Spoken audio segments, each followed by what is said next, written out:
Iran को लेकर आपको अमेरिका की ही रिपोर्ट से बताऊंगा, सारे झूठे हैं। सीएनएन को तो मानते हैं ना, मुसलमानों के हक में, इस्लाम के हक में नहीं है, एंटी मुस्लिम है सीएनएन। लेकिन रिपोर्ट क्या कह रही है सीएनएन की, देख लीजिए, ये देखिए, आराम से समझ लीजिए। सीएनएन के अंदर साफ साफ बताया गया है कि अमेरिका ने जो भी दावा किया था कि हमने ईरान को कई साल पीछे कर दिया है, और ट्रंप ये कह रहा था कि हमने ईरान को दर्जनों साल, 20 साल, 50 साल, 60 साल पीछे कर दिया है, ऐसा कुछ भी नहीं है। अगले 6 महीने के अंदर ईरान वापस पटरी पे आने वाला है। इतनी तेजी से वो प्रोडक्शन कर रहा है, इतनी तेजी से ईरान की इंडस्ट्रीज काम कर रही हैं कि वो ड्रोन, मिसाइल, हथियार अगले 6 महीने वापस उतनी ही ताकत से बना चुका होगा जितनी ताकत से अमेरिका खत्म करने के दावे कर रहा है।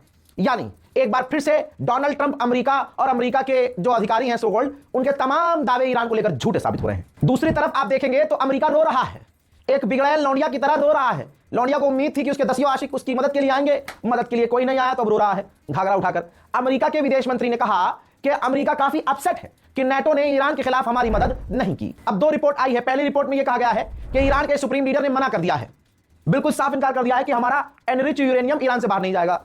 दूसरी रिपोर्ट अमेरिका की आई, अमेरिका ने कहा कि नहीं, ये रिपोर्ट सही नहीं है, ईरान के सुप्रीम लीडर ने ऐसा नहीं कहा है। दोनों रिपोर्ट आपके सामने है, अब आपका जो मन करे उस रिपोर्ट को मान लीजिए। गुलाबी सुअर एमडी का नशा पता नहीं कौन सा नशा करता है, अब उसने कहा कि स्ट्रेट ऑफ हॉर्मुज हमारे कंट्रोल में है। वाह भाई वाह, स्ट्रेट ऑफ हॉर्मुज हमारे कंट्रोल में है, ईरान का यूरेनियम जो एनरिच किया हुआ है वो हम ले लेंगे और लेने के बाद उसको तबाह कर देंगे। वाह गुलाबी सुअर वाह, जितनी आसानी से तूने बोल दिया है उतनी आसानी से अगर ये हो जाता ना तो बोलने की जरूरत नहीं पड़ती। गुलाबी सुअर ने आगे ऐलान किया है कि ईरान की जंग काफी तेजी से और काफी जल्दी खत्म हो जाएगी। आप सोच नहीं सकते कि अमेरिका की पूरी रिजीम चरमरा गई। ईरान से ट्रंप क्या टकराया, अमेरिका की पूरी रिजीम ही पूरी तितर-बितर हो गई। बड़ी रिपोर्ट आ रही है कि अमेरिका के उपराष्ट्रपति जेडी वेंस और डोनाल्ड ट्रंप के बीच में लड़ाई हो गई थी। क्यों? डोनाल्ड ट्रंप पागल कुत्ता, उसे क्या फर्क पड़ता कितने अमेरिकी मर रहे हैं, उतना की लड़ाई समझ के कूदा हुआ था, पीछे नहीं हट रहा था। और उधर सच्चाई कुछ और थी। जेडी वेंस को सच्चाई दिख रही थी अमेरिका के उपराष्ट्रपति को। तो अमेरिका के उपराष्ट्रपति ने ट्रंप से कहा कि अमेरिका की फौज को, हम अपनी फौज को वापस बुला लेते हैं, ईरान से बातचीत करते हैं और बातचीत करके मामला सुलझा लेते हैं। गुलाबी सुअर को यह बात पसंद नहीं आई। गुलाबी सुअर भड़क गया जेडी वेंस पे, ऐसे कैसे, हम ये कर देंगे, हम वो कर देंगे। आपको यकीन नहीं होगा, रिपोर्ट में बताया गया है कि जेडी वेंस का साथ खुद डोनाल्ड ट्रंप के दामाद ने और डोनाल्ड ट्रंप के जो सलाहकार थे उन्होंने भी जेडी वेंस का साथ दिया, ट्रंप का किसी ने साथ नहीं दिया। तब जाकर ट्रंप को रियलाइज हुआ कि मुन्ना इस जंग में तो मैं अकेला हूं, और अगर अभी भी मैं जिद पर अड़ा रहा तो सारे साथी मुझसे दूर हो जाएंगे। उधर मैंने कल आपको बताया कि नेतन्याहू और ट्रंप के बीच भी लड़ाई हो गई, भैंसम-भासी हुई है, क्योंकि रिपोर्ट यह है कि डोनाल्ड ट्रंप अब ईरान को बातचीत का मौका देना चाहता है कि एक बार बातचीत हो जाए, और ट्रंप अब पीछे हट चुका है, ईरान से लड़ना नहीं चाहता। उधर नेतन्याहू का ट्रंप पर दबाव यह है कि नहीं, बातचीत होनी ही नहीं चाहिए, बल्कि इतना इंतजार क्यों कर रहे हो, ईरान पर हमला कर दो। यह डोनाल्ड ट्रंप पर प्रेशर है नेतन्याहू का।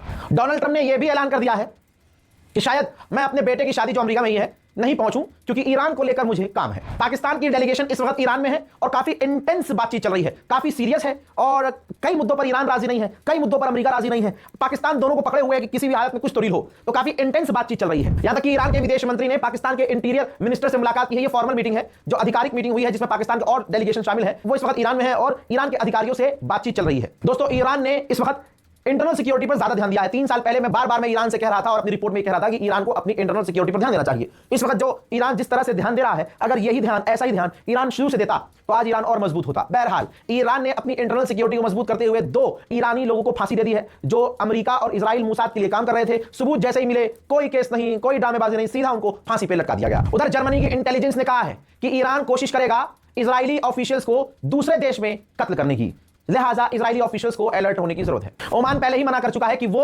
कोई टोल नहीं लेगा, लेकिन एक बार फिर से ईरान ओमान से बात कर रहा है कि देखिए, स्ट्रेट ऑफ हॉर्मुज में आपका और हमारा हक है, हम टोल ले रहे हैं, आप भी परमानेंट टोल लीजिए, अपनी इकोनॉमी मजबूत कीजिए, वरना अपने भी इलाके का एक्सेस हमें दीजिए, टोल हम वसूलेंगे। ईरान पूरे मूड में है कि स्ट्रेट ऑफ हॉर्मुज को परमानेंट अब वही चलाएगा। नाटो जो बहुत बड़ा ऐलान किया था कि हम स्ट्रेट ऑफ हॉर्मुज में जाएंगे और जहाजों को एस्कॉर्ट करेंगे, मेरे दोस्तों, इसके लिए तो फ्रांस भी राजी नहीं है। हालांकि नाटो पीछे हट गया है अपने बयान से। फ्रांस के राष्ट्रपति इमैनुअल मैक्रोन ने कहा कि स्ट्रेट ऑफ हॉर्मुज में नाटो का रोल अच्छा नहीं होगा, इससे तनाव बढ़ेगा, चीजें सही होने के बजाय खराब होंगी। यूएई का ऑफिशियल क्या कह रहा है पता है? हंसी निकल जाएगी, ट्रंप की जबान बोल रहा है, कह रहा है ईरान को हार मिली है, इसलिए वो हमें और हमारी सिक्योरिटी को खतरे में डाल रहा है और स्ट्रेट ऑफ हॉर्मुज को कंट्रोल कर रहा है। अबे हारा हुआ आदमी स्ट्रेट ऑफ हॉर्मुज पर काबू कैसे कर सकता है? हारा हुआ अगर ईरान है तो तेरे लिए खतरा कैसे बन सकता है?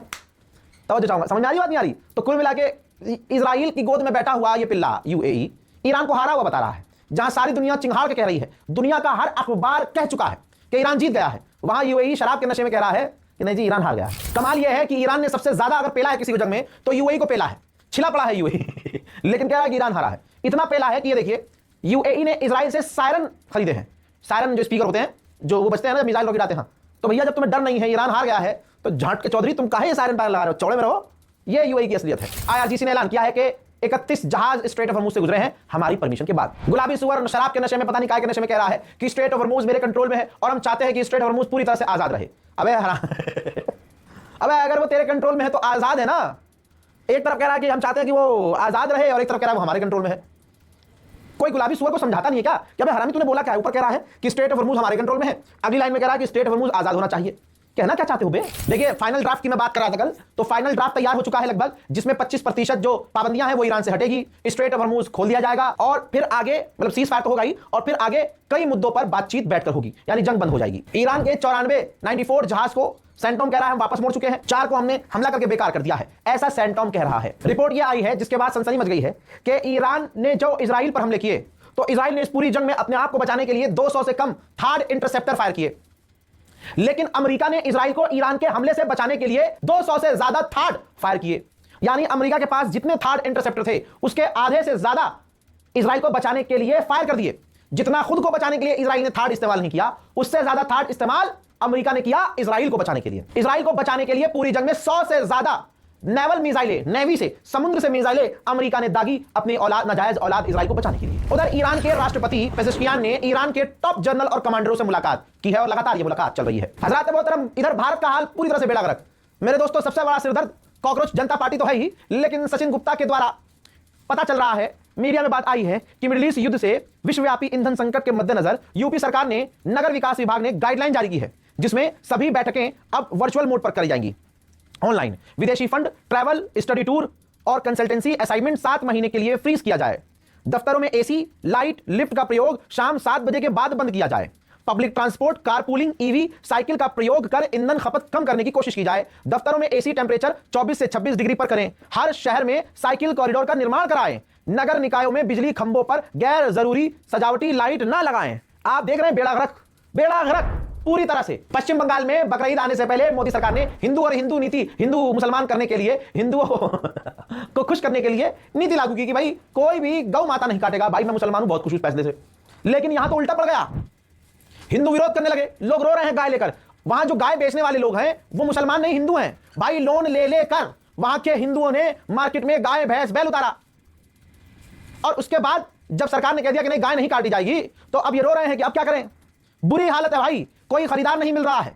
कुछ टीवी चैनलों की रिपोर्ट के अनुसार पश्चिम बंगाल में नए नियम लागू होने के बाद मुसलमानों ने गाय खरीदना पूरी तरह से बंद कर दिया है। उधर अभी मुक्तेश्वरानंद सरस्वती ने कहा कि अगर कोई हिंदू गाय बेचना ही चाहता है तो हमारी संस्था OLX की तरह जो GoLX है वो संस्था खरीदने को तैयार है। लेकिन भाई बकरीद कुछ दिन बाद है, जिन्होंने लाखों रुपया लोन लेकर हिंदुओं ने मार्केट में पैसा लगाया गाय बेचने, और हर साल बेचते हैं, अब वो रो रहे हैं सड़कों पर। मेरे दोस्तों, हिंदू इस वक्त बहुत ज्यादा चकड़िया गया है। बीजेपी की पोल खुल चुकी है। यूं कहूं जो नफरती हिंदू हैं उनकी औकात सामने आ गई है।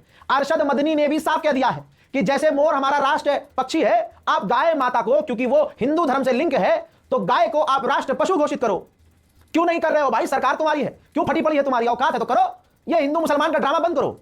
सुनिए, गाय के नाम के ऊपर बाबा कत्ल कर रहे हो लोगों को। किस लिए कत्ल कर रहे हो? तुम कहते हो कि गाय को मत ज़बा करो, मैं कहता हूं एक कदम आगे बढ़कर मत ज़बा करो। मैं मुतालबा करता हूं, तुमने जिस तरह मोर को नेशनल बर्ड बना रखा है, मैं मुतालबा करता हूं गाय से मजहब हिंदू का जुड़ा हुआ है, तुम उसको नेशनल जानवर बनाओ। समझ गए? असलियत यही है कि मोदी सरकार की इतनी औकात नहीं है। तमाम मोदी भक्त सुन ले, तुम्हारे बाप की इतनी औकात नहीं है कि गाय माता को राष्ट्र पशु घोषित कर सके, क्योंकि गाय का नाम लेकर राजनीति करनी है। जरा इस वीडियो को देखिए। ये तमाम जो बेचने वाले, गाय बेचने वाले सारे हिंदू हैं और तमाम मुसलमानों ने वेस्ट बंगाल में मना कर दिया कि हम गाय नहीं काटेंगे। बढ़िया लेवल पर लाल हुई है हिंदुओं की। जितने भी बंगाल के हिंदू हैं सब बर्बाद, पूरा बिजनेस उनका ठप। ये देखिए लदी हुई है गाय, सब बर्बाद। आप हिंदुओं की असलियत देखिए या दोगलापन देखिए, लेकिन सरकार का घटियापन देखिए। ये देखिए मार्केट वेस्ट बंगाल की बर्बाद हो चुकी है। हिंदू गाय अपनी अम्मा बेचने के लिए वहां खड़े हुए हैं, तमाम अपनी घर घर की माओ को लेकर आए हैं। भाई गाय माता है ना, तो देखिए वेस्ट बंगाल में हिंदू अपनी मां को बेचने के लिए लाया है और मुसलमान मना कर रहा है हम नहीं खरीदेंगे। तो अब मोदी सरकार को करना क्या चाहिए? हिंदुओं की इन तमाम गौ माता को खरीद कर उनकी सुरक्षा सुनिश्चित करनी चाहिए। लेकिन नहीं, सिर्फ गाय के नाम पे वोट चाहिए। भारत के अंदर गोदी मीडिया जब तक इनकी पिटाई नहीं होगी, जब तक इनके मुंह पे थूका नहीं जाएगा, ये सुधर नहीं सकती। हजरात, ये मोदी की पिल्ली, मोदड़ी की, जिनका घर सिर्फ मोदी मोदी करने से चलता है। आप इस तथाकथित पत्रकार उर्फ आतंकियों को देखिए। लीक पेपर लीक पर कोई आवाज नहीं उठाई, पेट्रोल डीजल पर कोई आवाज नहीं उठाई, रुपये की गिरावट पर कोई आवाज नहीं, भयानक मंदी की आहट कोई आवाज नहीं, नौकरी पर खतरा कोई आवाज नहीं। लेकिन मेलोडी टॉफी पर इस हराम की जनी ने और ऐसे न जाने कितनी सुअर नस्लों ने स्पेशल शो कर डाला। केंद्रीय वाणिज्य मंत्री पीयूष गोयल के मुताबिक साल 2013-14 में भारत ने 49,068 करोड़ रुपए की टॉफियां निर्यात की थी। आज उन्होंने ये मेलेडी और मेलेडी से आई तूफान के एक पोस्ट किया और उसमें ये जानकारी दी। अब भारत हर साल 132 करोड़ रुपए की टॉफियां निर्यात करता है, जो यूपीए सरकार से 166% ज्यादा है, ऐसा उन्होंने क्लेम किया। भारत में टॉफियों का मार्केट $2.06 बिलियन यानी करीब 20,000 करोड़ रुपए का हो चुका है। और पूरी दुनिया में चाइना और अमेरिका के बाद सबसे ज्यादा टॉफियां भारत के लोग ही खाते हैं। चाइना में हर साल 43 लाख टन की टॉफियां खाई जाती है, अमेरिका में 33 लाख टन की और भारत में हर साल 19 लाख टन टॉफियां खाई जाती है। 19 लाख टन। और अब जब से प्रधानमंत्री मोदी ने प्रधानमंत्री मेलेनी को मेलेडी टॉफी गिफ्ट की है, तब से हमारे देश में मेलेडी टॉफी को लोग ढूंढ कर खरीद रहे हैं। ये है आज का मीडिया। बहरहाल मिडिल ईस्ट स्पेशल रिपोर्ट में, ईरान अपडेट में आपको भारत के हाल भी आपको बताता